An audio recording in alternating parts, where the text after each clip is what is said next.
Samedi 26 février 2022, une date qui est à jamais entrée dans l'histoire de l'École internationale de formation en santé.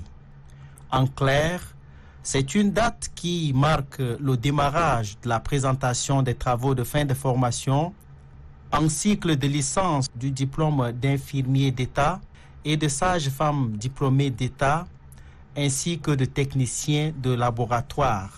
C'est dans cette optique que deux travaux, dont l'un porte sur la prise en charge du paludisme, sur grossesse à la maternité du centre hospitalier de Bebalum, et l'autre sur la perception de la profession infirmière dans le district sanitaire de N'Djamena Sud, ont été présentés devant deux jurys distincts. Mais avant, signalons la présence de quelques autorités, au premier duquel le médecin chef de district sanitaire de la zone sud, Dr Mohamed Bezo, de Dr Manikase Paloma Jean, spécialiste en gynécologie obstétrique, par ailleurs directeur général de l'École internationale de formation en santé, sans oublier celle de Madame Zoutene, maire première adjointe de la commune du 7e arrondissement. Il faut rappeler que c'est elle qui a ouvert la présentation des travaux de fin de formation. La présentation des travaux de recherche de fin de formation des étudiants de l'École internationale de formation en santé intervient à un moment important de la vie de cette jeune institution, caractérisée par la quête de l'excellence et des responsabilités dans les différents actes de santé. Depuis l'an 2018, l'École internationale de santé et enfants a parcouru du chemin dans la mise en œuvre de programmes de formation et des engagements pris auprès des hautes autorités de la République du Tchad. Chers étudiants, candidats à obtenir du diplôme d'État en santé, je voudrais vous dire que la soutenance de vos mémoires de fin de formation est semblable à un bateau de pêche qui a largué ses amarres. L'issue d'une pêche est toujours incertaine. Sera-t-elle fructueuse ou non? Cela dépend de vos capacités à défendre vos travaux.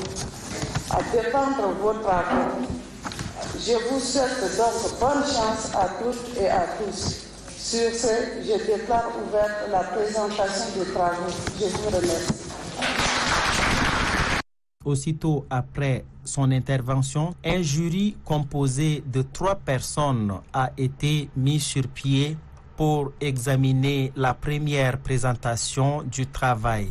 Plus d'une dizaine de minutes a été accordée à la première candidate pour présenter les résultats de ces travaux de recherche. Le paludisme ou malaria, ou encore appelée fièvre des marais, est une infection parasitaire qui est due au plasmodium, qui se propage par la transmission des piqûres d'insectes appelés anophèles femelles. Le paludisme sur grossesse est un fléau qui gangrène nos sociétés africaines depuis plusieurs années et qui demeure encore un problème de santé publique jusqu'à nos jours. Population d'études, elle est constituée des dossiers des femmes enceintes hospitalisées à la maternité du centre hospitalier pour le paludisme sur grossesse et des agents de santé en service à la dite maternité. Méthode d'échantillonnage. Pour la collecte des données, nous avons utilisé la méthode non probabiliste dite de commodité pour les dossiers des femmes enceintes ayant été hospitalisées à la maternité du centre hospitalier et une méthode exhaustive pour les personnels travaillant au sein de la maternité. Après un échange franc avec le jury, ce temps qui a permis au jury d'apprécier le fond et la forme du travail de la première candidate, Et comme dans toute soutenance, le jury, après en avoir délibéré, a jugé recevable le thème présenté par cette candidate et l'a sanctionné avec une note finale de 17 sur 20, ce qui arrache un tonnerre d'applaudissements de l'assistance ainsi que des membres de l'administration présentes à cette cérémonie. Nous, les membres du jury seulement, mais vous l'avez constaté vous-même, elle a maîtrisé son travail. Il faut le reconnaître. Elle a présenté sans complexe. Elle est brave. Elle a eu une note, c'est sous réserve, hein? Il faut introduire les observations. Une note de 17 sur 20.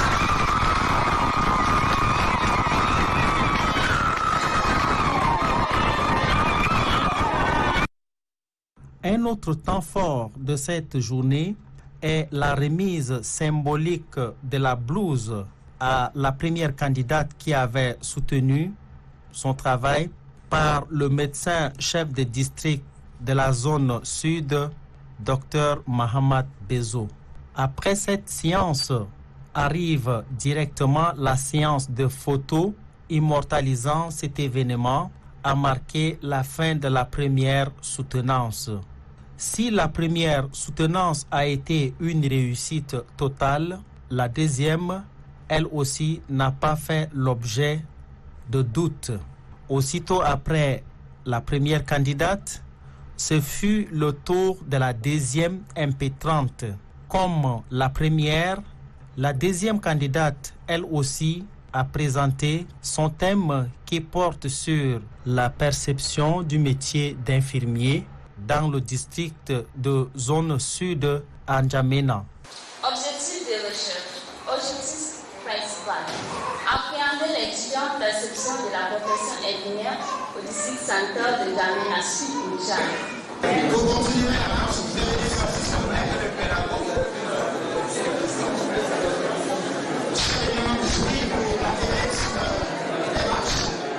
Devant l'auguste jury, la problématique de la perception du métier d'infirmier au Tchad a été défendue sans relâche par la deuxième candidate. Après un temps d'échange scientifique avec les membres du jury, c'est-à-dire ceux qui sont chargés d'examiner le fond et la forme de ce travail, ils ont décidé délibérément de juger également recevables les résultats qui ont été présentés par cette candidate. Le jury a jugé recevables les travaux de cette candidate sous toutes les réserves d'insérer les observations, les remarques et les suggestions qu'ils ont faites par rapport à ce travail. Le jury, enfin, a décidé d'accorder à l'unanimité une note globale de 15 sur 20 pour la deuxième candidate, ce qui a suscité joie et émotion à la candidate d'une part, mais aussi et surtout à ses parents d'autre part. Comme la première candidate, une photo de famille également a été faite par l'heureuse élue avec les membres de l'administration qui étaient présents à cette cérémonie.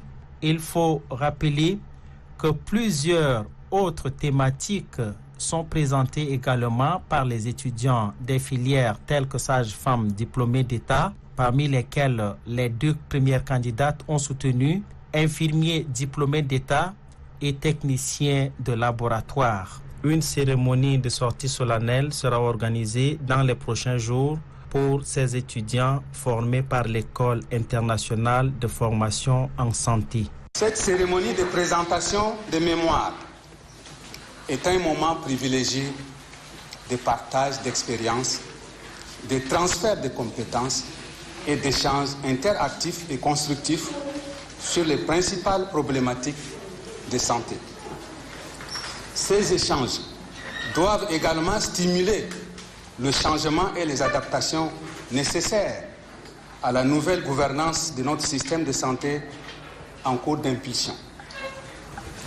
Cette nouvelle donne doit tenir compte des contraintes inhérentes à la recherche scientifique et prendre ancrage dans les différents travaux rigoureusement menés.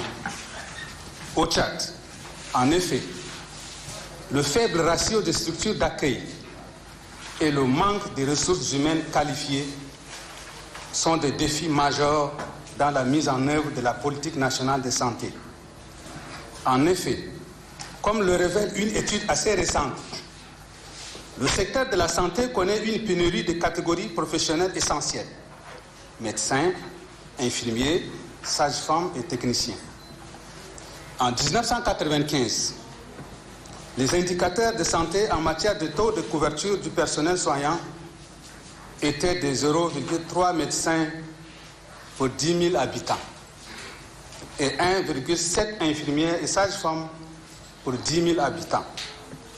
Au cours de ces 2 dernières décennies, ces indications se sont légèrement améliorées puisque la densité du personnel médical de base est passée de 2,64 professionnels de santé pour 10 000 habitants. Mais ce chiffre demeure encore faible comparé à la norme de l'Organisation mondiale de la santé qui est de 23 travailleurs de santé pour 10 000 habitants. Et c'est dans cette optique que l'École internationale de formation en santé, qui s'investit depuis quelques années dans la formation professionnelle sanitaire, s'engage dans un plan d'orientation stratégique motivé par un développement institutionnel intrinsèque et une ambition renouvelée pour la promotion et le développement des ressources humaines de qualité dans le domaine de la santé. La mise en œuvre de ce plan de développement humain contribuerait sans doute au renforcement des besoins étatiques.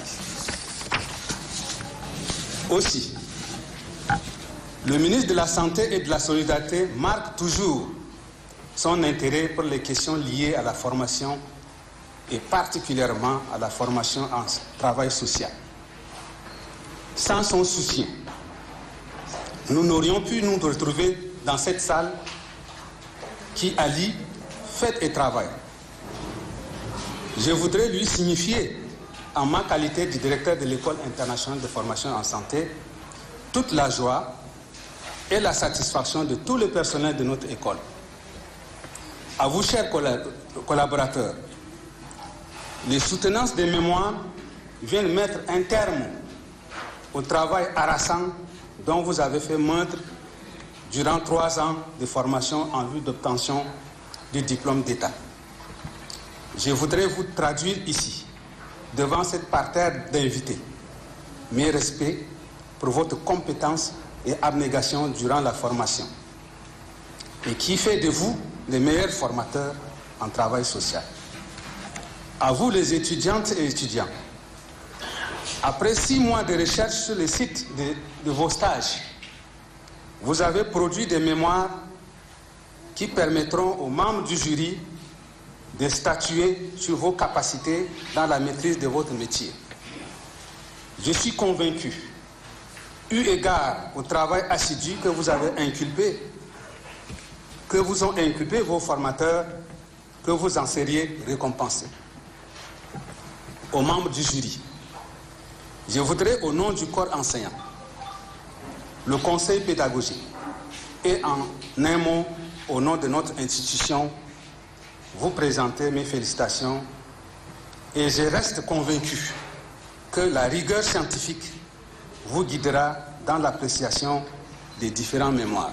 Bon à savoir, l'École internationale de formation en santé a été créée en 2018 par arrêté numéro 589 du 13 juin 2018 du ministère de la Santé publique. C'est un établissement d'enseignement technique et professionnel, en abrégé EESTP, de droit privé, agréé par l'État tchadien, à délivrer des titres académiques de licence par l'arrêté numéro 0027 du 6 avril 2021 du ministère de l'Enseignement supérieur, de la Recherche et de l'Innovation.